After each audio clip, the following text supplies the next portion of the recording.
전화위복이라는 말이 있습니다. 재앙이 바뀌어서 오히려 복이 된다라는 말입니다. 좋지 않은 일이 계기가 되어져서 오히려 좋은 일이 생기게 됨을 이르는 말이죠. 한 어부가 두 아들을 데리고 바다에 고기를 잡으러 나갔습니다. 그런데 갑자기 파도가 거세게 일어나고 비가 억수로 쏟아지는 겁니다. 어찌할 바를 몰라가지고 하는데 또 날이 어두어둑해지고, 비가 오니까는 지금도 그러잖아요. 날씨가 환해야 될 시간인데도 불구하고 비가 내리니까 지금도 여전히 날이 어둡습니다. 이 아버지와 두 아들에게도 비가 억수로 쏟아지는 그 상황 가운데 또 날이 금방 어두워진 겁니다. 집으로 돌아가는 방향마저 잊어버리고 표류하게 되었습니다. 어디로 뱃머리를 돌려 노를 저어야 할지 전혀 판단할 수도 없었고, 그렇다고 이대로 있다가는 배가 뒤집혀서 모두가 죽게 생긴 절망적인 상황입니다.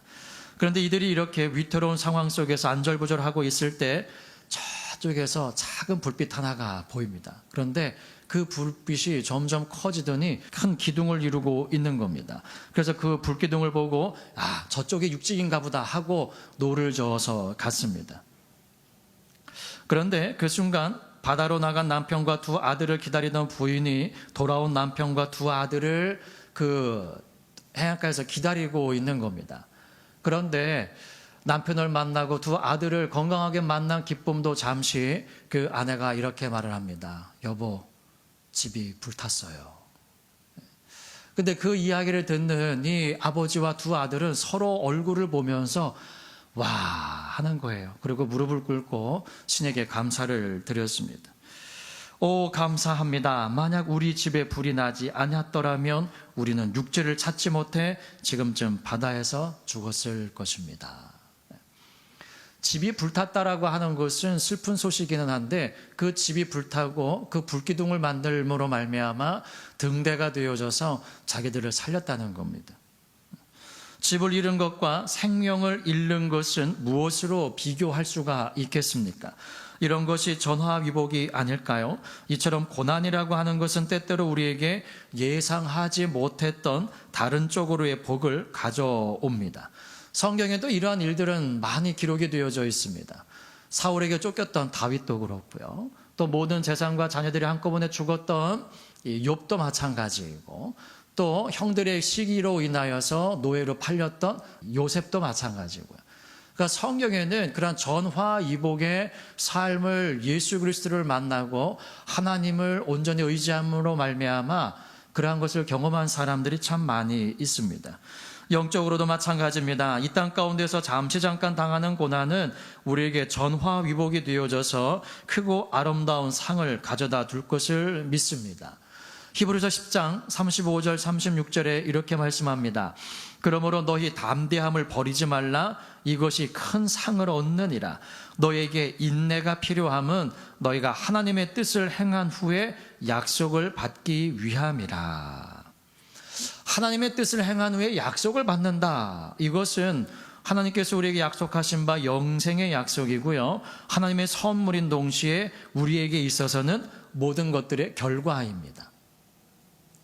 이 땅의 모든 삶을 다 뒤로하고 하나님 앞에 갔을 때에 온전한 약속, 완전한 약속을 우리가 받게 되어지는 거잖아요. 그런데 그 과정 가운데서 무엇이 우리에게 필요하다라고 말하고 있는 거냐 하면, 너에게 무엇이 필요함은 인내가 필요함은 이라고 말합니다. 그럼 이 인내는 어떤 때에 필요한 겁니까?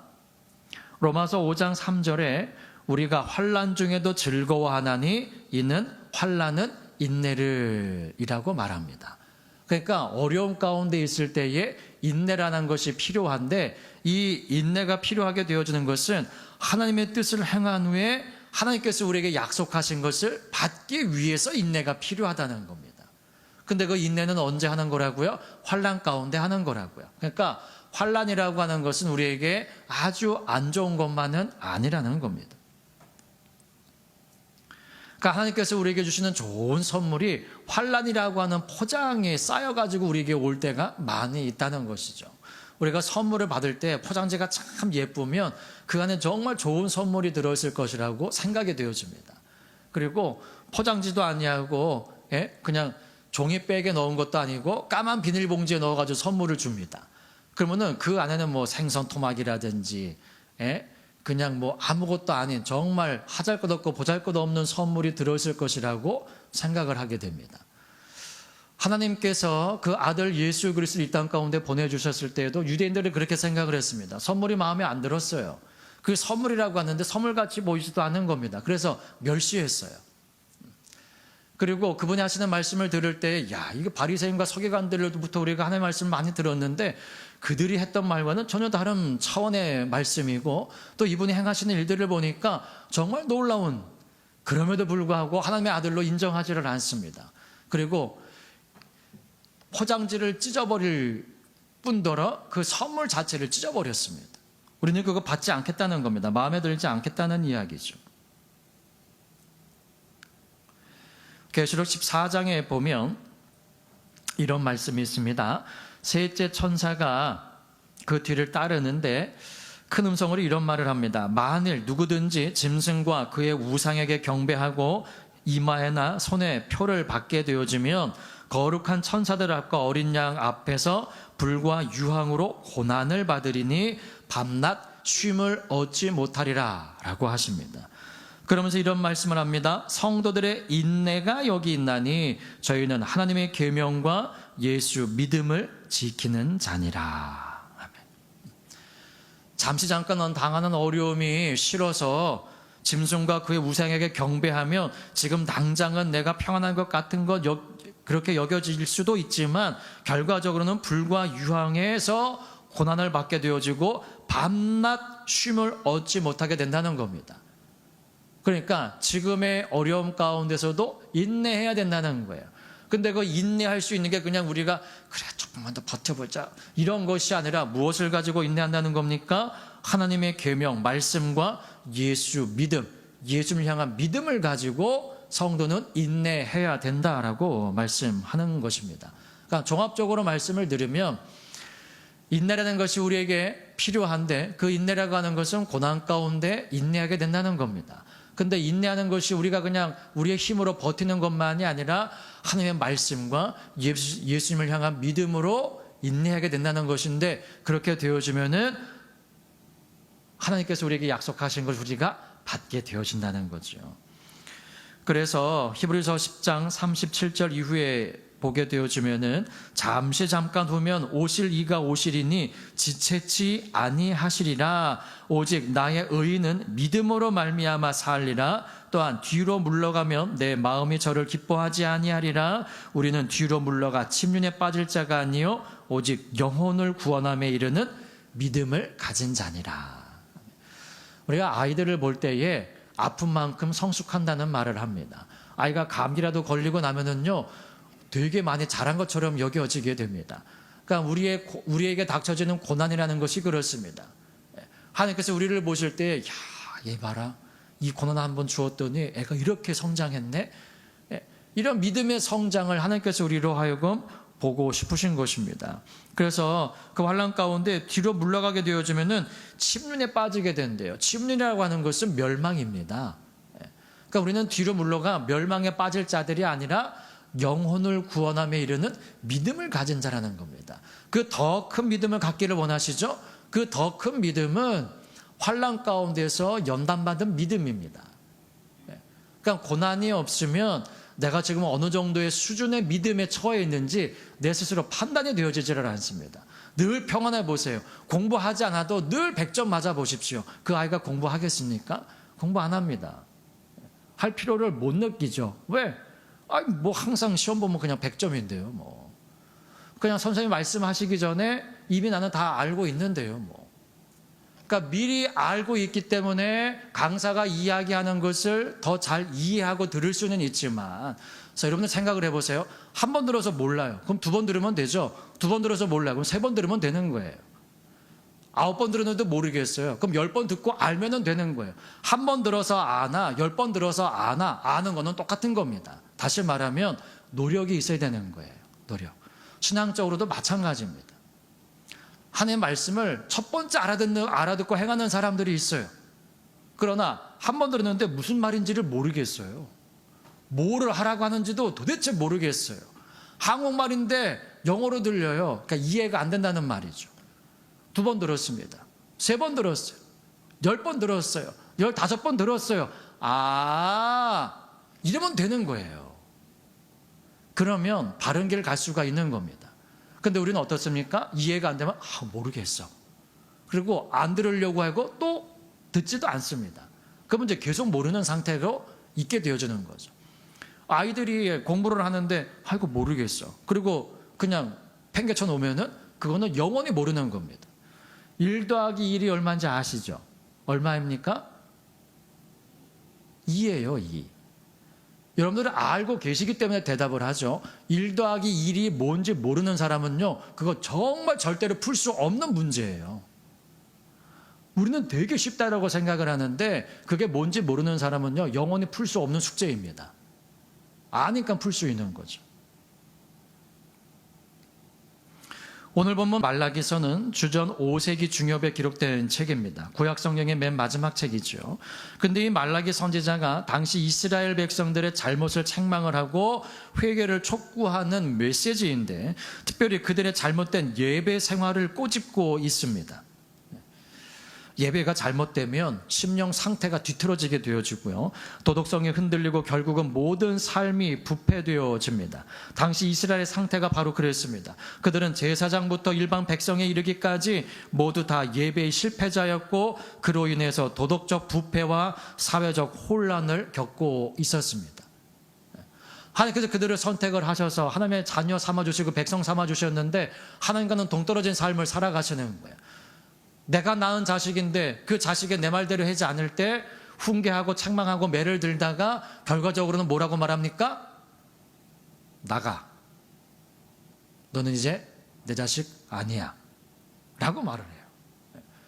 그런 것처럼 하나님께서 이 말라기 선지자의 경고를 마지막 끝으로 구약시대가 끝납니다. 세례 요한이 회개하라 천국에 가까웠다라고 외칠 때까지 약 400년 기간이 있는데요, 그 기간 동안에는 하나님께서 아무런 말씀을 하지를 않으세요. 그래서 이것을 신구약 암흑기라고 말합니다. 이스라엘 백성들이 예배 안 했습니까? 예배했어요. 그들은 단 한 번도 예배를 멈춘 적은 없습니다. 6월절 희생제사를 멈춘 적은 없어요. 근데 하나님께서 받지를 않으시는 거예요. 오늘 본문에 10절에 그러시잖아요. 우리 10절 말씀만 한 번 더 읽어볼까요? 시작. 만군의 여호와가 이르노라, 너희가 내 단 위에 헛되이 불사르지 못하게 하기 위하여 너희 중에 성전 문을 닫을 자가 있었으면 좋겠도다. 내가 너희를 기뻐하지 아니하며 너희 손으로 드리는 것을 받지도 아니하리라. 아멘. 그런데 인간 스스로 성전 문을 닫습니까? 안 닫죠.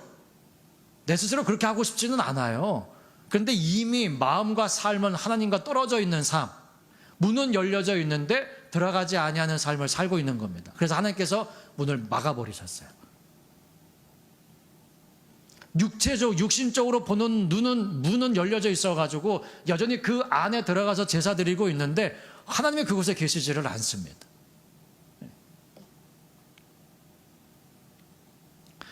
오늘 본문 6절 말씀을 보시면 내 이름을 멸시하는 제사장들아 라고 말씀을 하십니다. 바른 신앙을 가르치고 복음의 본을 보여야 하는 제사장들인데 그들에게서조차도 바른 신앙을 찾아볼 수가 없게 된 겁니다. 그러면 그들의 말을 듣고 하나님의 뜻을 깨닫고 행하여야 하는 백성들의 삶은 또 어떠하겠습니까?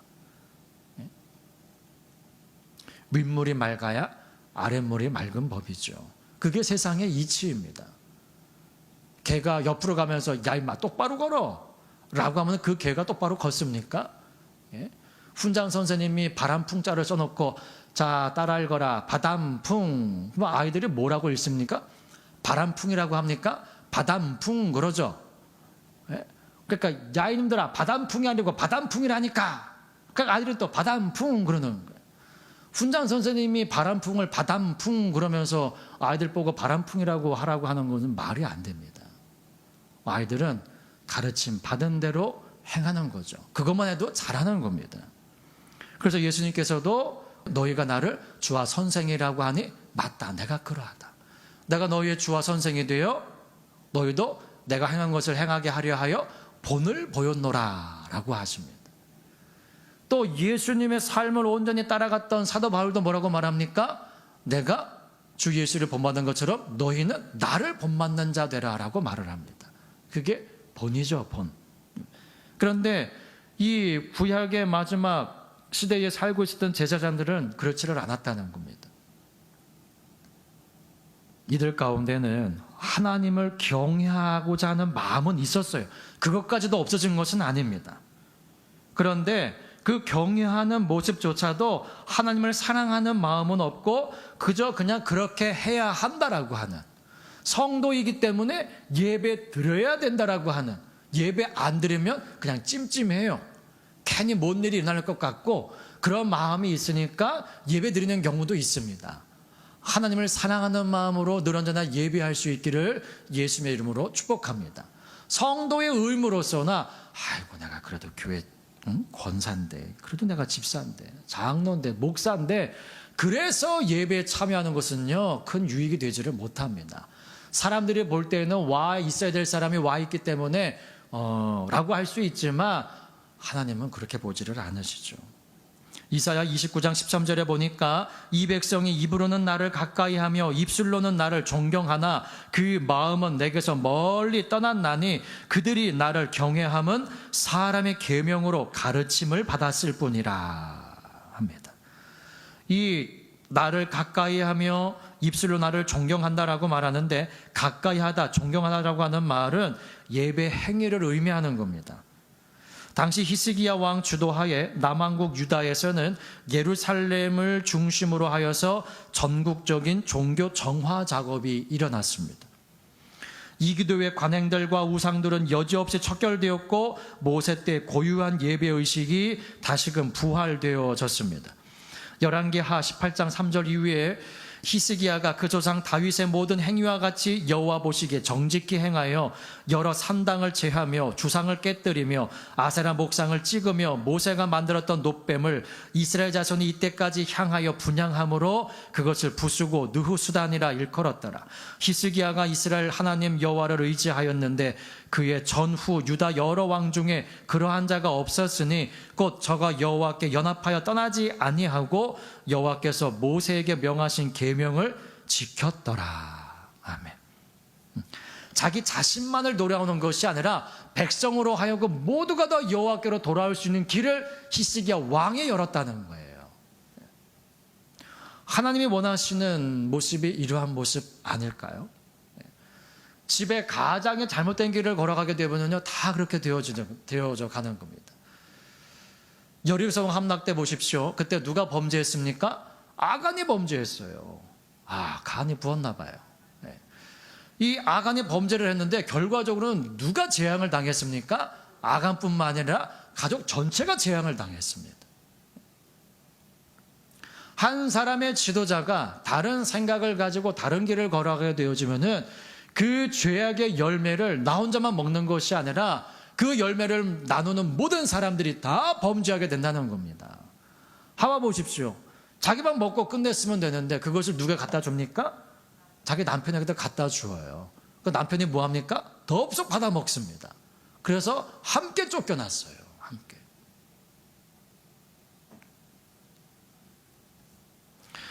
그래서 성경에 말씀하시죠. 둘이 하나보다 낫다라고요.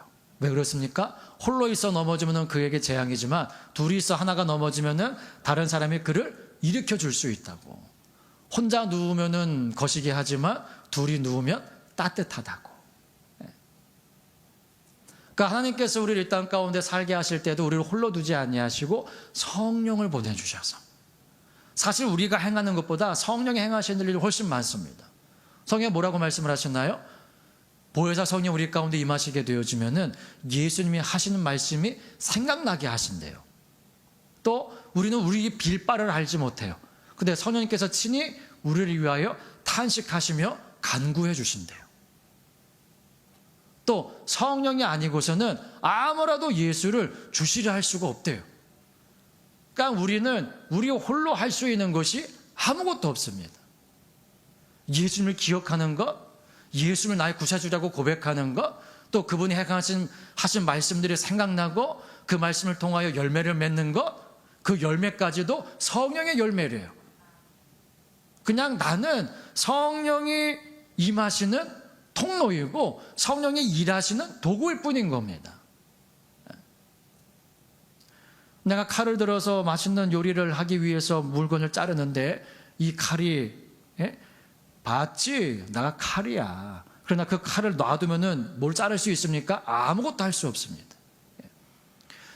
밤에 하늘을 쳐다보면은 달이 빛납니다. 며칠 전에 붉은 달이 떴다면서요. 아무도 얘기를 안 해줘서 못 봤습니다. 하루 지났는데 말을 해주더라고. 붉은 달이 떴다고. 그거요 이제 200년 후에나 볼 수 있대요. 200년을 살아야 되겠습니다. 그 달 보기 위해서. 근데 그 하늘에 떠 있는 그 달은요, 밤에 밝게 빛나기는 하는데 걔는 발광체가 아니에요. 스스로 빛을 낼 수 있는 물체가 아닙니다. 달이라고 하는 애는 해에서 오는 빛을 받아서 반사시키는 애예요. 그러니까 태양이 없으면 저 달은 빛나지가 않습니다. 만일 스스로 달이 빛을 낸다면요, 초승달, 금음달 이런 거 없어요. 무엇이 걔를 가립니까? 그렇죠? 태양을 뭐가 가릴 수 있나요? 물론 달이 가리기는 합니다. 그걸 일식이라고 하기는 하죠. 예. 그러나 그 태양은요, 뭐가 가리든지 구름이 끼어서 비가 내리든지 그 태양은 여전히 떠 있는 거예요. 그러나 달은 빛이 없으면 빛을 못 냅니다. 여러분들 낮에 하늘에 달 떠 있는 거 보신 적 있죠? 그 달이 빛이 납니까? 아니에요. 햇빛이 강하니까 천지가 밝으니까 그 달이 떠 있기는 한데 얘가 빛나는 것처럼 보이지를 않아요. 우리가 그렇습니다. 모두 천지가 다 밝으면은요, 모두가 다 선을 행하는 사람들이면요, 우리가 행하는 일들이 크게 빛나지를 않습니다. 그런데 주님께서 우리를 뭐라고 말씀하시나요? 너희는 세상의 빛이라고 말씀을 하세요. 빛이라고 하는 아이는요, 어둠이 점점 물러가기 때문에 빛이 밝아지는 것이 아니라 빛이 있으면 자연적으로 어둠은 물러가게 되어지는 겁니다. 빛이 밝아지면 밝아질수록 더 많은 공간을 비출 수가 있는 겁니다. 근데 우리를 하나님께서 그 빛으로 삼아 주셨다는 것이죠.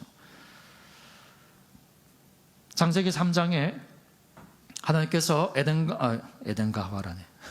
아담과 하와가 범죄한 후에 그들을 내어 쫓으셨습니다. 그리고 이제 4장에 들어가게 되는데 4장에 어떠한 일이 일어납니까? 형이 동생을 죽이는 장면이 기록되어져 있습니다. 왜 그랬나요? 무엇이 발단입니까? 예배예요, 예배.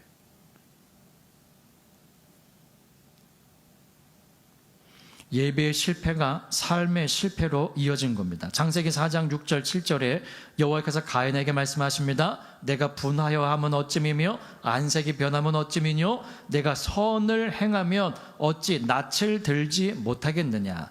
우리가 떳떳하면 고개 번쩍 들잖아요. 자신 없으면 고개 숙여지고. 그러니까 하나님 앞에 선을 행하면은 주님 앞에서 부끄러움 없이 설 수가 있는데 그렇지 못했다는 거예요. 선을 행치 아니하면 죄가 문에 엎드리느니라. 죄의 소원은 내게 있으나 너는 죄를 다스릴지니라. 가인이 동생을 죽이기 전에 하나님께서 이 말씀하셨어요. 선을 행하지 아니하면 죄가 문에 엎드리고 있대요. 죄가 문에 엎드리고 있다는, 자, 강아지가 여러분 문 밖에 엎드리고 있습니다. 그럼 문을 열고 주인이 나가면 어떡하나요? 이 강아지가 그냥 그러고 있습니까? 일어나죠. 그러니까 죄가 문에 엎드리고 있다라고 하는 것은 문 열고 나가면은요, 덥석 물기 위해서 기다리고 있다는 거예요. 그런데 뭐라고 말씀을 하십니까? 죄의 소원은 내게 있대요. 죄를 짓고 싶은 마음은 너에게 있다 할지라도 그것이 지금 죄가 문 앞에 엎드리고 있는 상태라는 겁니다. 근데 너는 죄를 뭐 하라고요? 다스려라라고 말씀을 하시는 거예요. 그래서 결과적으로 뭐였습니까? 다스리지를 못했어요. 그리고 동생을 죽였어요. 그 원인이 어디서 있습니까? 예배 실패에 있습니다. 오늘 보면 6절에서 내 이름을 멸시하는 제사장들아. 근데 이 제사장들이 뭐라고 말한다고 합니까? 6절 끝부분에 보니까 너희는 이르기를 우리가 어떻게 주의 이름을 멸시하였나이까? 라고 말하고 있다는 거예요. 제사장들이. 근데 이것이요, 여러분들, 거짓말하기 위해서 이렇게 말하는 것이 아니라 모르는 거예요. 모르고 이런 말을 하는 거예요. 이 멸시하다라고 하는 말은 경멸하다, 업신여기다라는 말입니다. 경멸하다라고 하는 말은 사전에 보니까 깔보아 업신여기는 겁니다. 그리고 업신여기다라고 하는 것은 교만한 마음으로 낮추어 보거나 하찮게 여기다 하는 말입니다. 이 제사장들이 하나님을 향해서 이렇게 하고 싶은 사람이 어디 있습니까? 그렇죠? 여러분들 하나님을 향하여서 교만한 마음을 갖거나 하나님이 나보다 낮은 분이라고 여기고 싶은 마음이 있으세요? 없으시잖아요. 이 당시 제사장들이야 그런 마음이 있었겠습니까? 없었겠죠. 그런데 하나님께서 보실 때는 그러한 상태라는 거예요. 우리가 어떻게 주의 이름을 멸시하였나이까라고 말하는데, 이 어떻게라고 하는 것은 어떤 방법으로가 아닙니다. 어떤 방법으로가 아니라 무엇, 어떤 것이라는 뜻이에요. 제가 무엇을 멸시했는데요? 제가 뭐 했는데요? 아니, 말씀을 해보세요. 뭘 잘못했는데요, 제가? 이 말입니다. 그러니까 뭐를 잘못했는지를 모르는 거예요, 제사장들이. 그래서 하나님께서 콕 집어 말씀을 해주십니다. 7절 말씀 합독하십니다. 시작. 너희가 더러운 떡을 나의 단에 드리고도 말하기를 우리가 어떻게 주를 더럽혔나이까 하는도다. 이는 너희가 주의 상은 경멸히 여길 것이라 말함을 인함이니라. 아멘. 하나님은 그들이 내게 더러운 떡을 주었다고 말씀을 하세요. 여기서 떡이라고 하는 것은 떡이라는 의미일 뿐더러 또 하나님께 드리는 모든 제물을 말하는 겁니다. 그렇게 더러운 희생제물을 하나님께 드리면서도 우리는 더러운 떡 안 드렸어요. 우리는 깨끗한 거 드렸어요. 이러고 있다는 거예요.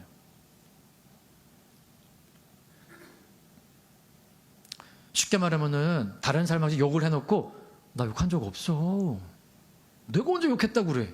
이러는 거예요. 물론 뭐 일부러 거짓말을 하기 위해서 그런 행동을 할 때도 있지만 진짜 모르고, 요즘 학생들은 문장 하나하나에 욕이 다 들어가야지 말이 된대요. 전에도 한번 말씀드린 기억이 있는데, 한글날 고등학생들을 대상으로 이 카메라를 설치해놓고 촬영을 해봤습니다. 교실에다가. 근데 너무 욕을 많이 하니까 이 취재진이 가가지고 욕을 하지 말고 대화를 해보라고 했더니 아이들이 입을 못 대요. 욕을 안 하니까 문장이 안 되는 거예요. 그 정도로 욕을 많이 한다는 겁니다. 그러니까 그들은 그냥 그게 습관이다 보니까 내가 언제 욕했어? 이렇게 되는 거예요. 하고 있으면서도 하는지를 모르는 겁니다. 그런데 이렇게 된 원인이 어디 있다라고 말씀합니까? 7절 끝부분에 보니까 너희가 주의 상은 경멸히 여길 것이라 말함을 이담이니라. 요 말씀을 쉽게 말씀을 드리면 주를 가볍게 여기고 아무렇게나 상을 차려드려도 된다라고 생각했다는 거예요. 이게 하나님께서 제사장들을 향하여서 하시는 말씀입니다. 아무렇게나 상을 차려드려도 된대요.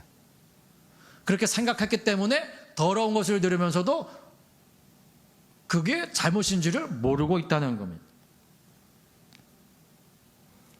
지금 이들이 드리고 있는 제물, 곧 더러운 떡은 창조주이시는 그 제물을 받으시는 하나님뿐더러 사람도 받지 않을 제물이라는 거예요. 8절 9절을 제가 쉬운 말 성경으로 읽어드리겠습니다. 나 전능한 만군의 주가 말한다. 너희 제사장들아, 너희가 눈먼 짐승을 끌고 와서 내게 제물로 바치는 것이 어찌 악하지 아니하냐? 너희가 절뚝거리는 짐승이나 병든 짐승을 끌고 와서 내게 제물로 바치는 것이 어찌 악한 행위가 아니란 말이냐? 이제 너희가 그런 흠 있는 짐승들을 너희 총독에게 선물로 드려보라. 과연 총독이 너희를 좋게 여기겠느냐? 너희 선물을 기쁘게 받아들일 것 같으냐? 나 만군의 주가 말한다. 이제 너희가 나 하나님께 아뢰기를 주여 우리를 불쌍히 여겨주소서 하고 어디 한번 은혜를 간구해 보아라. 너희가 내게 대하여 그처럼 악하게 행하였는데 내가 어찌 너희를 좋게 보고 너희 간구를 들어줄 수 있겠느냐? 그러니까 내가 너희의 기도를 안 들어줄 건데 안 들어주는 것이 그 잘못이 누구에게 있다는 겁니까? 너희에게 있는 거야. 그러한 그들에게 하나님께서 경고하십니다. 우리 10절 말씀 다시 한번 읽어보겠습니다. 시작. 만군의 여호와가 이르노라. 너희가 내 단 위에 헛되이 불사르지 못하게 하기 위하여 너희 중에 성정문을 닫을 자가 있었으면 좋겠도다. 내가 너희를 기뻐하지 아니하며 너희 손으로 드리는 것을 받지도 아니하리라. 아멘. 하나님은요, 재물만 받으시는 분이 아니십니다. 이 가인과 아벨의 제사를 보게 되어지면은 여호와께서 아벨과 그 제물은 연락하셨으나 가인과 그 제물은 연락지 아니하신지라라고 말씀합니다. 하나님은 헌금, 돈만을 받기를 원하시는 분이 아니라 누구도 함께 받기를 원하시는 겁니까? 그 물질을 드리는 사람도 받기를 원하시는 거예요. 그런데 우리는 물질만 드리면 내가 할 일은 다 했다라고 생각하는 경우들이 많이 있습니다. 그런데 이것들을 깨닫는 경우가 언제이냐? 그게 고난이에요, 고난. 그래서 고난이 우리에게 유익이 되어지는 겁니다. 시편 119편 71절에 고난당한 것이 내게 유익이라 이로 인하여 내가 주의 율례를 배우게 되었나이다. 하나님의 말씀에 선한 것이 무엇이고 악한 것이 무엇인지를 내가 고난 당해보니까 알겠더라는 거예요. 그냥 다른 사람이 어려움에 처했을 때 아이고 힘드시겠어요. 기도하시면서 잘 한번 이겨내 보세요. 이렇게 말은 해줄 수 있는데 그 고난의 경중이 어떠한지는 내가 당해보면 아는 거예요. 야, 그때 그분이 이렇게 힘들었겠구나 라고 하는 것을 그때야 알게 되어지는 겁니다. 어려움 당해보지 아니하면 그 어려움을 알 수가 없는 겁니다. 하나님의 그 사랑, 예수님의 그 희생의 사랑 언제 알 수 있습니까? 내가 주님을 위해서 죽어져야 할 그 순간에 비로소 깨닫게 되어지는 겁니다. 그런 말 많이 하잖아요. 엄마가 나한테 해준 사랑 무엇인지 알지 못했는데 내가 결혼을 해서 자녀를 낳아보니 그 사랑이 어느 정도의 사랑이고 나를 위한 희생이 얼만큼의 희생인지를 그제서야 조금은 알게 된다라는 말. 내가 경험해보지 아니하면 알 수가 없습니다. 그것을 깨닫게 하시는 것이 우리에게 주시는 고난입니다. 고난. 그러니까 고난은 우리에게 선물인 거죠. 우리는 지금 감사의 달을 보내고 있습니다. 특별히 다음 주는 추수감사절입니다. 우리에게 잃어버렸던 감사가 혹 있지는 않으신가요? 아, 이건 내가 평생 감사할 제목이야 라고 생각했던 것들 잊어버리고 있는 것이 있지는 않으십니까? 또 충분히 감사해야 될 건데 이걸 내가 왜 감사를 해야 되는 거야?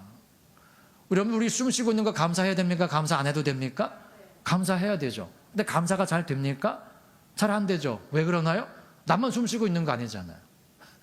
여기 계신 여러분들 다 같이 숨 쉬고 있으시잖아요. 아니, 저한테만 특별히 주신 거라면 아이고 하나님 감사합니다 이러겠는데 모두가 다 누리고 있는 건데 왜 제가 특별히 감사해야 합니까? 그런데 호흡이 껄떡껄떡 넘어갈 때 그때는 내일이 왔으면 좋겠다 이 생각을 하게 되어지는 거죠.